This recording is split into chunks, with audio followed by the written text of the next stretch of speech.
முகத்துல வந்துட்டு எந்த விதமான மாசு மாரி இல்லாம, அப்படியே ஈவன் டோனா பளிச்சுன்னு இருக்கணுமா? வயிறு நல்லா ஆரோக்கியமா இருக்கணுமா? அதோட உங்களோட பீரியட் சைக்கிள் வந்துட்டு உங்களுக்கு ரெகுலர் அப்படி இர்ரெகுலர் இல்லாம அழகா அப்படியே ஆரோக்கியமா வந்துட்டு இருக்கணுமா? நான் சொல்ற இந்த டிப்ஸ ஃபாலோ பண்ணி பாருங்க.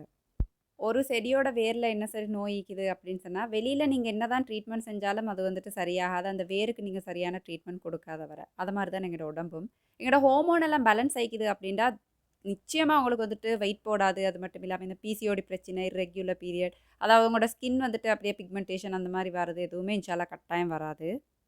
நாங்க இன்ட்ரோடியூஸ் பண்ணிக்கிறேங்கிற கொள்ளு கஞ்சி நீங்க ரெகுலரா நாங்க சொல்ற முறைப்படி எடுத்துக்கிறதன் மூலமா, உங்களோட வெயிட் வந்துட்டு லாஸ் ஆகும். உங்களோட கெட்ட கொழுப்பெல்லாம் வெளியேறது மூலமா, உங்களோட ஹோமோன் எல்லாம் பேலன்ஸா அப்படியே வொர்க் ஆகும். அதால உங்களுக்கு இருக்கிற பிசிஓடி பிரச்சனை, இர்ரெகுலர் பீரியட் இருந்துச்சு அப்படின்னு சொன்னா, உங்களோட வெயிட்ட நீங்க அப்படியே மெயின்டெயின் பண்ணணும் அப்படின்னு சொன்னாலும் தாராளமா எங்களோட கொள்ளு கஞ்சி யூஸ் பண்ணிக்கலாம். 12% ஆஃபர்ரா இந்த டேஸ்ல வந்துட்டு போயிட்டு இருக்குது. சான்ஸ மிஸ் பண்ணிறாதீங்க. ஃபசா ப்ராடக்ட்ஸ் பாரம்பரியத்தின் ஞாபகம்.